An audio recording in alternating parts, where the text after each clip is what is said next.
Vamos lá. Então, Ok, professor. show de bola. Agora vamos tentar testar isso. Vamos tentar testar isso aqui. E aí eu vou fazer tentar usar a lei de Gauss, né? Para um campo elétrico, certo? Na forma diferencial. A gente usou a lei de Gauss aqui na forma integral, né? Mas a gente poderia pegar aqui o campo elétrico, tá? Uma superfície aqui esférica. Bom, então, aí vamos tentar, então, testar. Vamos tentar testar aí a lei de Gauss numa superfície esférica, né? Mas, olha, não foi assim que você partiu da lei de Gauss? Pô, a gente pegou uma carga putiforme, né? E foi lá tentar, né? Encontrar a lei de Gauss ali, né? Certo? A gente fez não uma dedução, né? Não foi isso, mas uma exemplificação, tá certo? O que acontece importante que o campo elétrico que a gente usou, que é o campo da carga putiforme, ele tem um campo vetorial curioso, bastante curioso. Um campo vetorial que é uma lei, né, de inverso do quadrado da distância, né, certo? Que ele é um vetor radial aqui, ó, a gente pode chamar aqui de um vetor f de r, chama assim, tá? Um f de r, né? Que é o vetor rzinho chapéu por r quadrado, né? Certo? Ou seja, um campo vetorial que ele vai ficando cada vez mais fraco, né? O módulo ele vai diminuindo quando você vai se afastando da carga, né? Tá certo? Tá? Bom, e exatamente o campo elétrico, né? Ele é nada mais nada menos que esse da carga pontiforme, né? Ele é exatamente um Q por 4πε0, né? Vezes esse vetor f de r, né? Essa função vetorial, tá? Então, eu não vou nem falar muito do campo em si, mas eu queria falar mais aqui nesse tópico, tá? Dessa função vetorial aqui, ó. Essa função vetorial, né? F de r, tá? Bom, essa função vetorial, curiosamente, é o seguinte, ela tem componente apenas radial, né? Ela só tem componente radial, tá? A componente radial dela, né? Se a gente escrever aqui, né, o f, uma forma vetorial, esse f de r seria o seguinte, né? F de r, né? Seria um fzinho r, né? Tá certo? Na direção radial, né? Onde f de r, né, seria o quê? Seria 1 sobre r quadrado, tá? Então, algumas particularidades aqui. Primeiramente, o vetor, ele diverge, né? O primeiro ponto aqui, né? F de r, né? Diverge na origem. Diverge em r igual a zero. Ou seja, em r igual a zero não é uma função tão bem comportada, não é isso, tá? No geral, claramente, né? F de r, esse vetor radial, né? Ele é um vetor não nulo para todo o espaço. O problema dele está onde? Está na origem, né? F de r é diferente de zero, né? Em r não nulo, tá?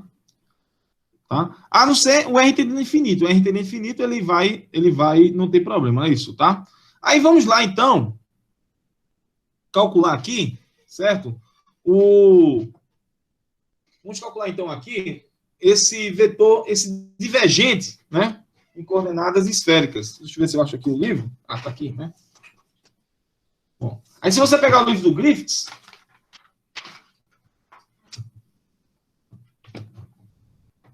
acho que eu vou copiar e colar outra vez lá, mais fácil. Aí depois eu corto essa parte. Ok, pessoal, então aqui, ó, isso aqui é o divergente em coordenadas retangulares, né, que a gente acabou de falar. Mas aqui seria a expressão do divergente, em coordenadas esféricas, né, de um vetor, que tem aqui, antes você tem a componente vetor, era Vx, Vy, Vz, e aqui o vetor agora tem componentes Vr, que é a componente radial, Vθ é a componente dele, é a componente polar, né, certo? É a componente polar dele, né, desse vetor. A gente pode tentar, se eu consigo aumentar aqui, acho que não, né? Ah, pronto, consegui aumentar aqui um pouquinho mais. Bom, ficou melhor aqui. Certo? Aqui ficou melhor para vocês visualizarem. Então, Vθ aqui, ó. Aqui é o Vθ, né? A componente radial. Né? Perdão, Vr é a componente radial.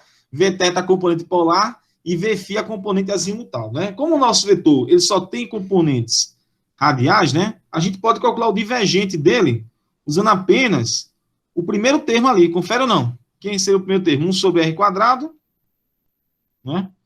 Del R, não é isso? Tá? Vezes o R quadrado, tá? Vezes a componente radial do F de R. Que a gente sabe que vai ser quem? 1 sobre R quadrado, foi isso aí ou não que a gente escreveu? 1 sobre R quadrado, né? Bom, aí vai acontecer o seguinte aqui, ó. Esse termo aqui vai dar 1, né? Vai ficar 1 sobre R quadrado, derivada em relação a R de 1. A derivada de 1 é uma constante, logo o que vai acontecer? O divergente desse campo vetorial, ele dá zero. Mas nota que ele dá zero se a gente calcular ele para uma posição fora da origem, né? Tá, a gente considerou exatamente, né? Esse divergente nulo, né? Tá certo? Isso é importante destacar, né? Esse divergente é nulo, né? Em R igual a... Não nulo, né? Em R fora da origem. Na origem, sim, em si a gente tem um problema, porque esse campo vetorial diverge. Tá?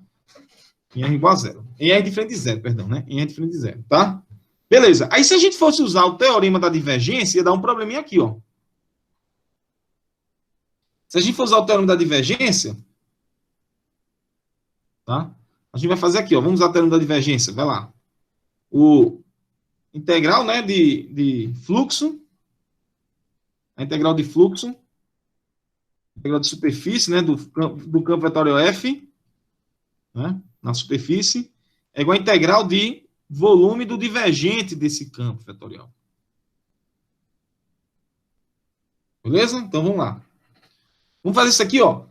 Vamos fazer duas coisas. Vamos fazer o lado esquerdo e vamos fazer o lado direito. Tá? O lado esquerdo primeiro aqui, ó. Vou achar essa coisa aqui, daqui a pouco a gente usa. Vamos lá. Vamos lá, fazer aqui o lado esquerdo primeiramente. Eita. Simbora. O lado esquerdo é o seguinte, eu vou calcular aqui, ó, a integral, né, de superfície de F escalar dA. Então vamos lá. Isso aqui foi o que a gente acabou de fazer, só vou repetir aqui, ó. Vai ser quem? A integral dupla, né? Tá certo? De 1 sobre... Eu vou calcular exatamente numa superfície raio R aqui, ó. Essa figura que eu mostrei aqui, tá? Numa superfície raio R, tá? Então, na superfície raio R, aquele Rzinho, ele vira Rzão, né? Então, seria o seguinte ali, ó. Na superfície raio R, isso aqui vai virar... Deixa eu apagar aqui. Então, vai ficar o seguinte, vai ficar integral, né, dupla, né, de 1 sobre Rzão quadrado, na direção R chapéu, né, produto escalar com quem? Com o elemento de área, que vai ser R quadrado, tem um R quadrado maiúsculo, seno de θ, dθ, tá? Na direção radial. Como a gente acabou de fazer isso aqui, eu não vou perder muito tempo, né, mas isso aqui vai dar aquela integral do seno de θ, dθ.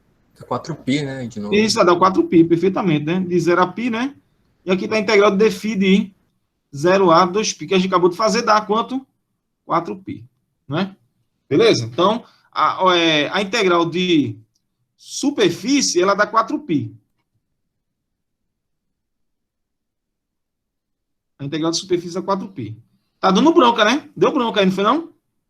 Porque se a gente usar... Isso aqui vai ser diferente se a gente usar essa integral de volume do divergente. Que é a integral de volume do divergente? Quanto é que deu divergente aí, pessoal, que a gente calculou? Deu zero, né? Deu zero. Ui. Então, tá dando bronca, né? Um dá zero e o outro tá dando 4π. Então, quem aprendeu lá em cálculo tá errado, né? Não. Tá certo que aprendeu em cálculo, pessoal. Tá certo. O problema, na verdade, está na origem. A inconsistência aí, ó, do teorema da divergência está devido à origem. Nós pegamos um campo vetorial que é uma superfície esférica que está pegando a origem. Confere ou não? Nosso campo vetorial, nosso divergente, nosso divergente que a gente usa para calcular uma parte da lei de Gauss, o divergente, ele é não nulo, sim. Melhor, ele é nulo, né? O espaço todo ele é nulo, né? Praticamente ele é nulo. Mas ele envolve a origem. E na origem tem uma divergência, inclusive, né, na origem onde está a carga, né? Então essa é a inconsistência, né? Tem inconsistência na origem, que é onde está a carga e é onde o campo diverge, não é isso? Tá? Beleza? Onde o campo elétrico, onde o campo, né, é o F, né? Campo é o F, tanto faz, tá? Diverge o campo F R por R quadrado, né, diverge. Então, esse é o problema da gente aí, ó. Tá certo? Esse é o nosso problema. A gente está aplicando a lei de Gauss, tá, com um campo vetorial que tem divergência na origem. Tá? Ele contabiliza aí uma divergência na origem. Então, isso é o que deu o problema aí. Tá? Então, qual é o caminho certo aí? A gente tem que tentar encontrar, né, o divergente, né, aplicar o teorema da divergência nesse campo vetorial. Essa deve ser a nossa meta aqui, né? Encontrar esse campo vetorial, o teorema da divergência para esse campo vetorial específico, que não está funcionando. Né? Tá certo? E aí é que vai entrar exatamente a chamada função delta de Dirac. Tá? Certo? Vamos então encontrar aqui, ó, a delta de Dirac. Né? Eu vou falar aqui para vocês rapidinho aqui da função delta de Dirac. É o seguinte, né? A função delta de Dirac ela tem algumas representações, tá? Mas acho que eu pulei uma parte aqui importante. Hoje eu estou meio enrolado aí, né? Bom, deixa eu pegar ali uma figurinha de novo. Então, vou botar aqui para pegar uma figurinha. Bom, então está aqui a função delta de Dirac, que ela vai ser a chave para resolver o problema da divergência lá, né, do teorema da divergência com o campo vetorial R chapéu por R quadrado, tá? Que é a função delta de Dirac, está aqui, pessoal. Ela é uma função esquisita, né? Digamos assim, né? Um pouco esquisita aí, né? Tá? É uma função um pouco esquisita, mas bastante valiosa na física, porque ela tem a seguinte definição. Ela vai ser dada como zero, tá? A função delta de Dirac aqui, ó, é dada como zero, né? Toda vez que x é não nulo.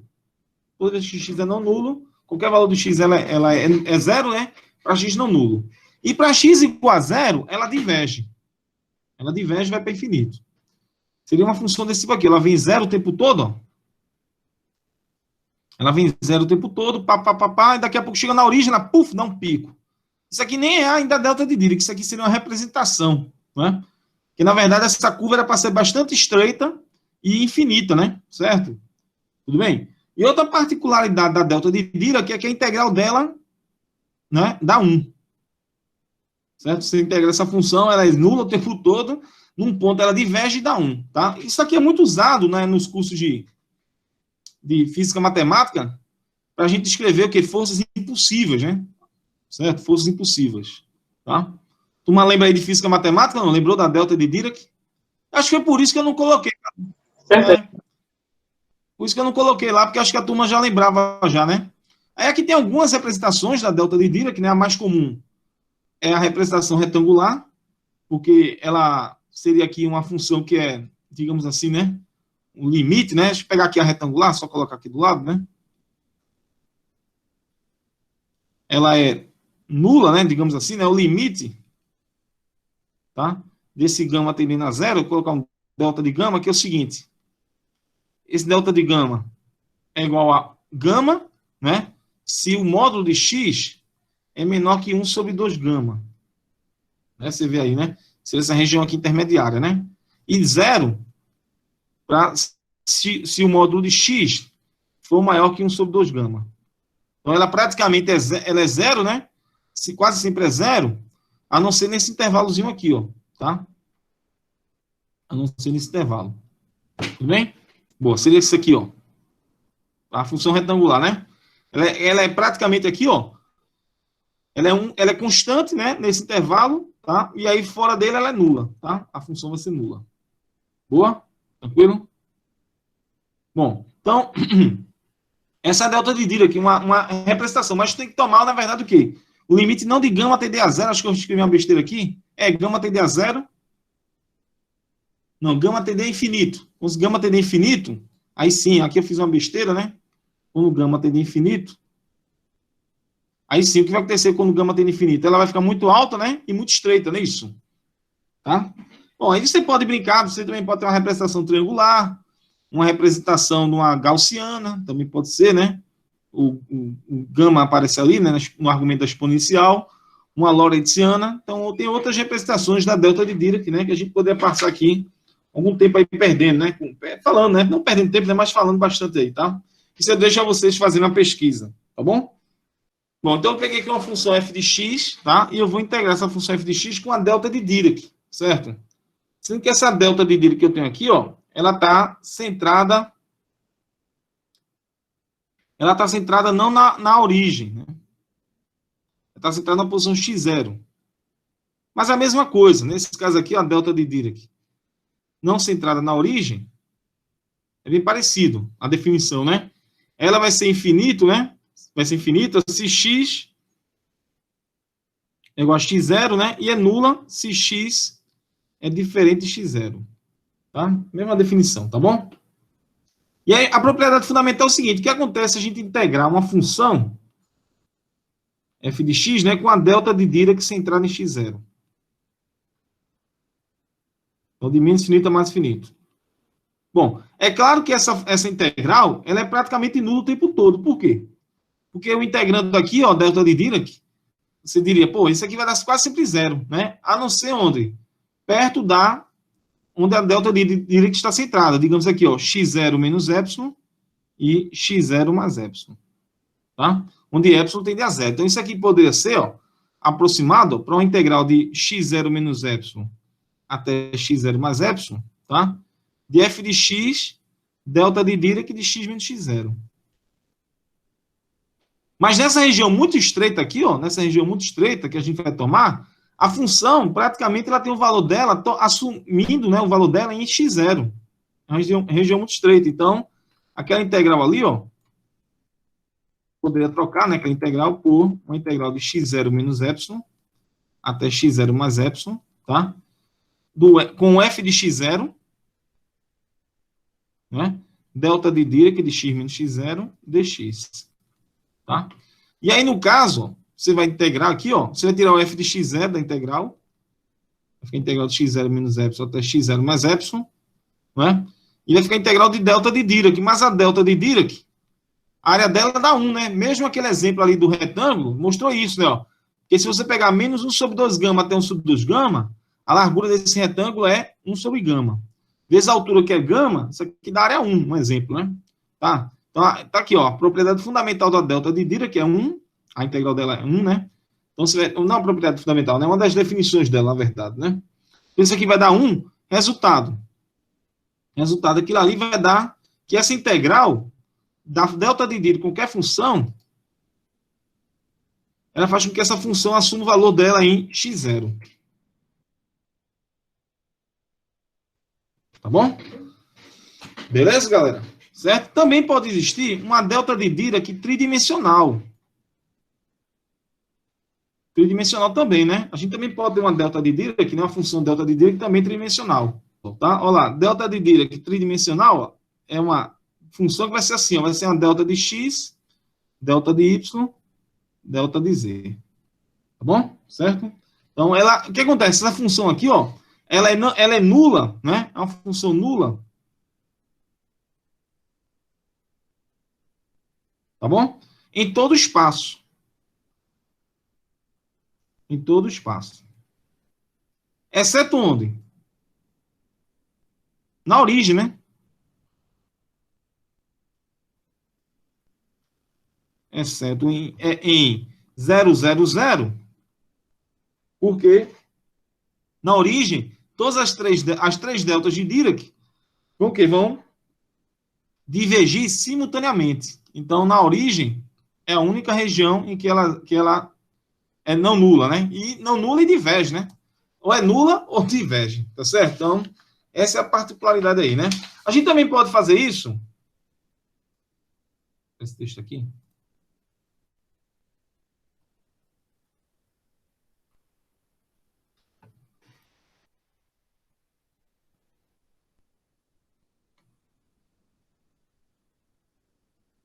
Seja o finalzinho já. Vamos lá. Então, a gente poder... Vamos lá. Vamos lá. Então, a gente poder estender aquela propriedade fundamental da delta de Dirac para 3 dimensões. Né? Propriedade fundamental em 3D, né? Vamos ver aqui comigo. Seria você pegar uma função vetorial, né? Uma função... não vetorial, né? Vamos fazer uma função, digamos, de um vetor, né? R, aqui. Integrar com a delta de Dirac centrada num ponto A, chama assim, né? Integrar no volume. Isso aqui é exatamente, né? Se você quebrar em 3 integrais, né? Isso aqui são 3 integrais, digamos aí, né? Certo? Isso aqui vai dar exatamente a função f calculada no ponto A. Né? Integral do volume. Você vai ter exatamente essa extensão, né? Da delta de Dirac em uma dimensão para 3 dimensões, vai virar integral de volume. Vai ficar uma integralzinha de volume aí. Show de bola? Beleza? Aí eu acho que agora dá para a gente resolver o problema do paradoxo do campo vetorial. Né? Aquele paradoxo do campo vetorial que deu um problema, né? O paradoxo do campo vetorial, eu acho que agora a gente consegue resolver.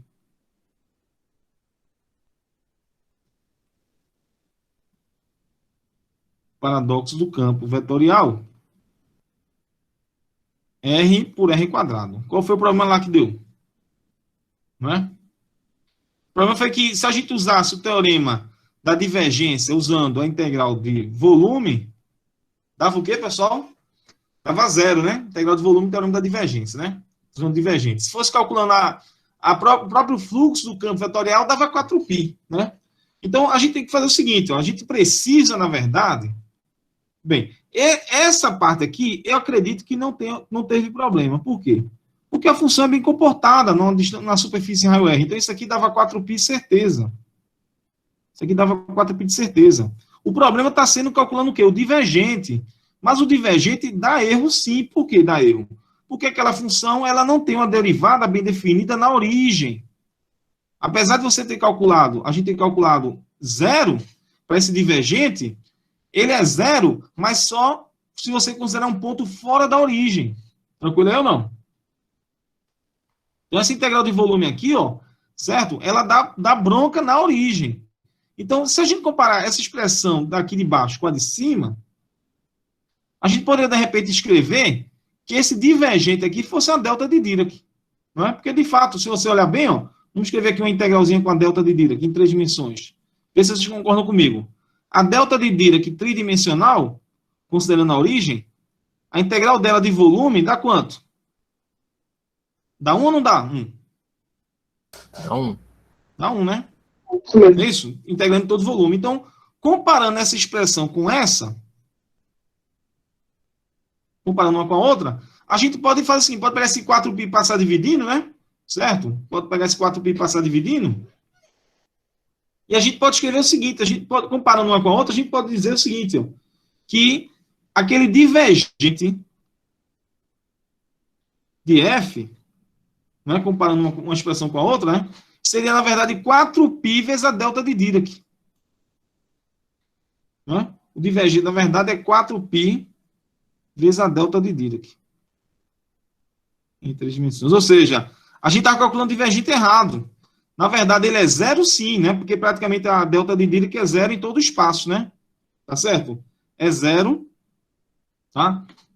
Bem, agora também tem um detalhe aqui, sutileza aqui, né? Certo? Na verdade, isso aqui só dá 1, né? Isso aqui dá 1 considerando, perdão, né? Isso aqui é uma coisa importante, né? Considerando que o volume, né? Considerando que o volume, né?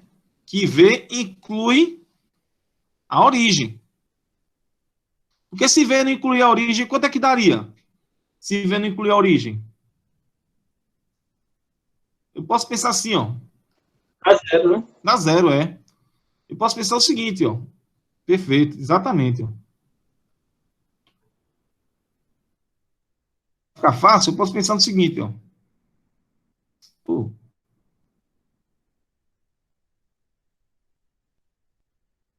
Eita, pô. Vamos lá. Tem aqui o sistema de coordenadas, né? X, Y e Z. Certo? X, Y e Z. Aí você vai pegar e integrar num volume que inclui a origem. Você pega um volume que inclui a origem. Sei lá, o seu volume V, ó, ele inclui a origem, ó, né? Certo? V inclui a origem. Aí, nesse caso, a delta de essa integral aqui, o que vai acontecer? Vai dar 1, vai dar 1. Mas se o volume não inclui a origem, digamos esse outro volume aqui, ó.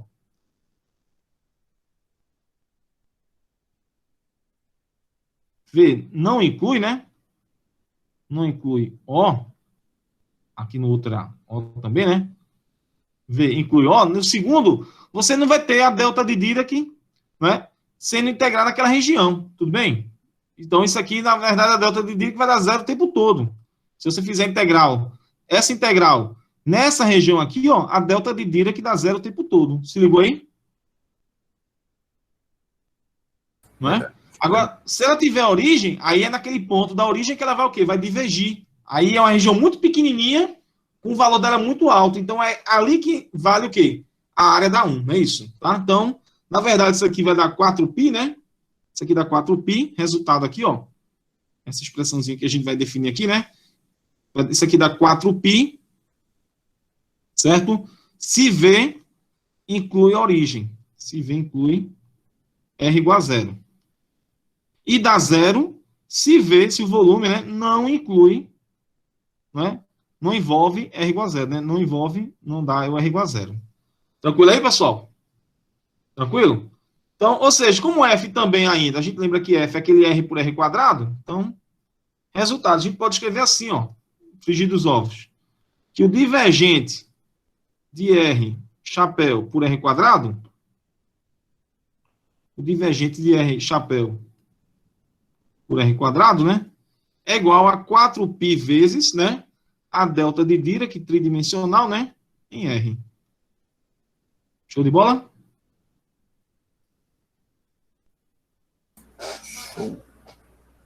Boa, né? Bom, aí a gente ainda pode também fazer o seguinte, a gente também pode pegar um caso em que, de repente, aquele R, né, de repente, a gente pode estender isso, que a gente tem usado muito vetor separação, né? A gente pode estender esse resultado para o vetor separação. Para o vetor separação, a gente usa muito aquele Rzinho cursivo, né? O R cursivo. Lembra quem é? De modo mais geral, né? Deixa eu escrever assim, ó. De modo mais geral, a gente pode trocar o seguinte, a gente pode trocar o Rzinho, vetor, por R separação. O que é o R separação? O Rzinho menos R'. Menos R', é isso, tá? Beleza. Aí vai ficar o seguinte, vai ficar aqui aquele delta, deixa eu chamar assim, né? O divergente, né? De quem? De Rzinho separação por R quadrado, né? Tá certo? Vai ser 4π.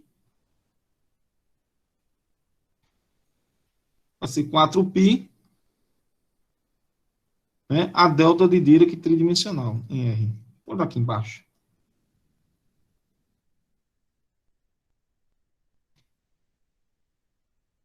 Beleza? Né? Fez o Rzinho, o R separação, né? Ou, ainda quem gosta de expressão maiores, né? Tem aqueles que gostam de expressões não compactas, né? Vai ficar assim, ó, Rzinho. Fica aqui, ó. Rzinho. Tá acabando já, viu, pessoal? Eu sei que eu passei do horário aí, mas vamos lá. Rzinho menos R', né? Tá pelo módulo de R menos R'.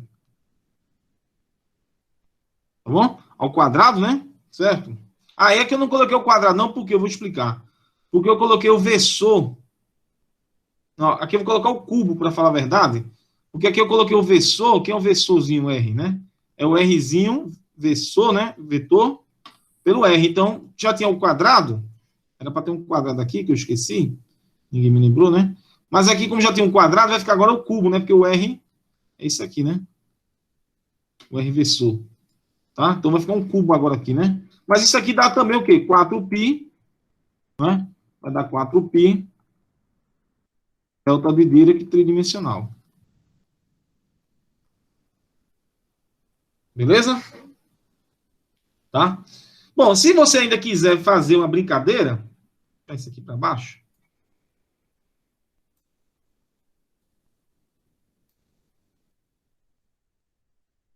Se você ainda quiser fazer uma brincadeira, essa hora ainda da noite, né? A gente pode fazer o seguinte, a gente pode pensar no gradiente de 1 sobre R. Lembra do gradiente? O gradiente você vai tirar a derivada, né? Tá certo? O gradiente, ele vai dar o seguinte, vai dar menos 1.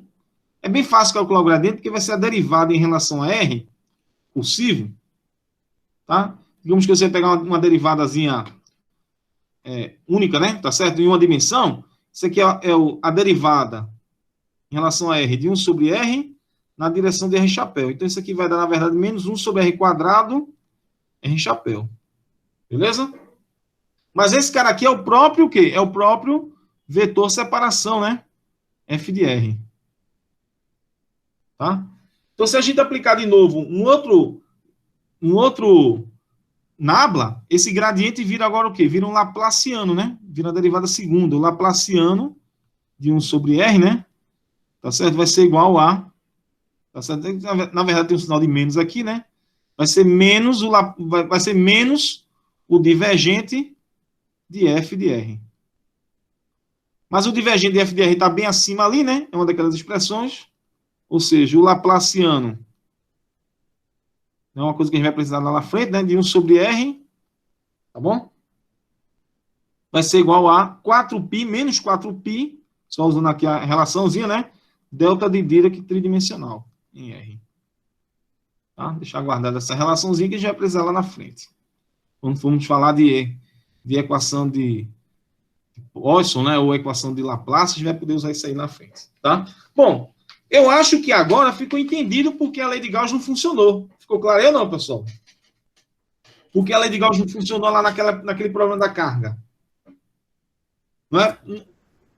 Porque a gente estava usando exatamente uma expressão, né? Cadê aqui? Em algum momento aqui, ó, né? Não estava funcionando aquela diferença, aqui, bem aqui, né?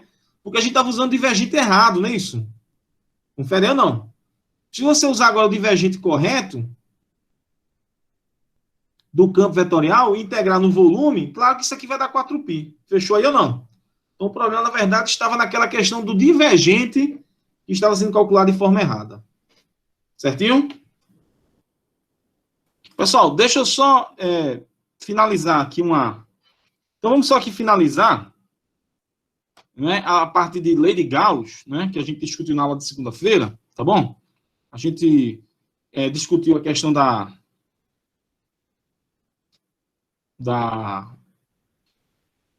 do divergente, né, do campo elétrico, né, isso, né, de uma carga pulsiforme, e a partir dele a gente construiu a questão viu a questão da divergência, né, daquele campo elétrico, uma carga pulsiforme, viu que ele tem uma sutileza, né, de você na hora aplicar ali a lei de Gauss, né, que é exatamente o teorema da divergência, aplicar ali o teorema da divergência para esse campo, tá? E aí eu queria, mais uma vez, né, recuperar ali para lembrar vocês, né, a lei de Gauss, mas agora não utilizando a distribuição discreta de carga, tá? Mas usando aqui uma distribuição contínua, tudo bem? Para uma distribuição contínua, a gente lembra muito bem qual é a expressão do campo elétrico, né? Todo mundo lembra aí ou não? O campo elétrico na distribuição contínua tem essa forma aqui, né, de uma integral de volume, tá? O campo elétrico é igual a 1 sobre 4π epsilon zero, né? Integral, não é isso? De 1 sobre R quadrado, onde R quadrado é aquele vetor de separação, né, que vai do elemento de carga, tá certo? Até o ponto P, tudo bem? Certo? Esse R cursivo, né? Ele vai do elemento de carga de Q até o ponto P, tá? O R chapéu é exatamente a direção do campo elétrico infinitesimal, né? Tá aqui a direção de R chapéu, tá? Aí você tem também aqui o termo de densidade volumétrica, a densidade volumétrica, né, de carga, né? O ρ, tá? E essa expressão aqui é exatamente o campo elétrico de uma distribuição volumétrica de carga, né? É importante lembrar, né, que esse ρ, tá? Ele é igual a zero, tá bom? Esse ρ vai ser igual a zero, exatamente na região que você não tem carga, né? Tá certo? Tá? Então, o ρ é igual a zero para qualquer ponto, tá? Qualquer ponto externo à distribuição de carga, né? Qualquer ponto externo à distribuição. Tá bom? Importante isso aí, né? Então, o ρ, ele existe ali dentro, né? Onde está... Né? O ρ é não nulo, exatamente nessa região ali onde não tem... Onde tem a carga, né? No caso, ele não nulo na região onde, não tem onde tem carga, no caso, né? Onde não tem carga, fora do corpo. Aí tem aqui... Bom, agora eu quero pegar aqui uma... Bom, então, nessa região aqui, ó, beleza? Do corpo aqui, ó, né? Você tem um ρ não nulo, né? O ρ é não nulo, tá bom? Beleza, então vamos lá. Aí a gente quer aqui aplicar, né, pegar esse campo elétrico da distribuição volumétrica, tá? E recuperar aqui a lei de Gauss, tá certo? A gente quer aqui recuperar a lei de Gauss, tá? Então eu vou aplicar o divergente, que a lei de Gauss é isso, né? Ela tem o divergente do campo elétrico, né? Então a gente vai aplicar agora o divergente do campo elétrico nessa distribuição aqui, ó, volumétrica de carga, tá? Vamos fazer isso aqui, ó. Vamos aplicar aqui o divergente, então temos o seguinte aí, ó. Temos que, né? Vamos aplicar o divergente de E no vetor E, tá certo? Então, esse divergente, bom, você tem um E que é o integral, né? Um E que aparece aqui como integral. Então, esse divergente seria divergente e integral. Eu posso inverter a ordem aqui e fazer primeiramente fazer o divergente e depois a integral, tá? Certo? Então, você vai aplicar, na verdade, divergente aqui, ó. Deixar aqui melhor, né? Certo? Então, isso aqui fica 1 sobre 4πε0, que é a expressão da integral. Eu posso repetir lá, né? Posso repetir esse lado aqui, ó. Tudo isso aqui. É melhor aqui, né?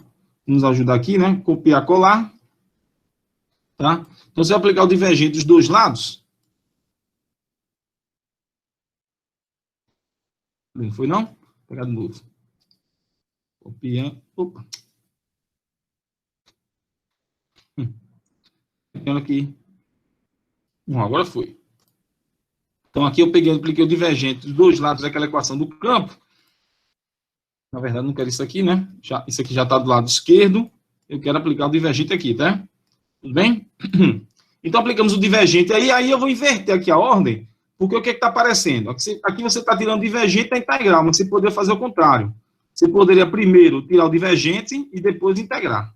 Então, você inverte aqui a ordem, né, dos operadores. Então, você integra, né? Tá? O divergente. Agora, esse divergente vai atuar onde? Veja, o divergente é na coordenada espacial do ponto, né? Você vai fazer o divergente na coordenada R, tá? Então, o R, ele aparece, na verdade, o Rzinho, né? Esse Rzinho aqui, ó, ele aparece no R cursivo, não no R', e nem no detal primo, né? Na verdade, vai ficar, então, o divergente aqui, ó, desse campo vetorial que a gente estudou no ano passado aqui, ó, né? Rho, R', né? Tá certo? Detal primo, tá? Mas na aula passada também a gente aprendeu uma relaçãozinha, né? Interessante, né? Que é o divergente desse campo vetorial. A gente aprendeu quem ele é, né? Esse daqui, pessoal, vocês lembram? É o delta de Dirac, né? É. Isso, delta de Dirac. Isso, exatamente. Deixa eu um pouquinho mais explícito essa expressão, que ela fica assim, na verdade, né? Explicitamente, ela tem essa forma aqui, né? Tá?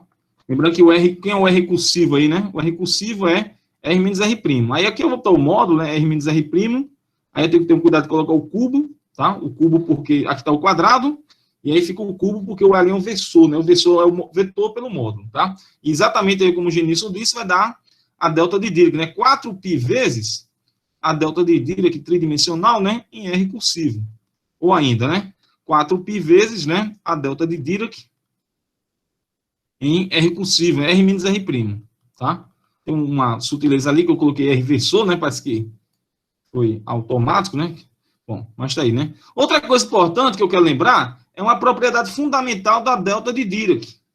Então, você pega aqui uma função f de x, integra ela com a delta de Dirac centrada em x0. O que acontece aí, pessoal? A delta de Dirac faz a função assumir o valor em x0, não é isso? Não é? Então, essas duas coisinhas aqui, ó, vamos usar aí na expressão acima. A primeira coisa que eu vou trocar, então, primeira coisa que eu vou fazer é trocar esse divergente pelo 4π a delta de Dirac, né? 4π a delta de Dirac, então vai ficar assim, ó, né? Vai ficar, então, lá embaixo, vamos escrever assim, né? Vou fazer um Ctrl+C, Ctrl+V, para facilitar a vida da gente. Tá? Essa parte intermediária, eu vou tirar.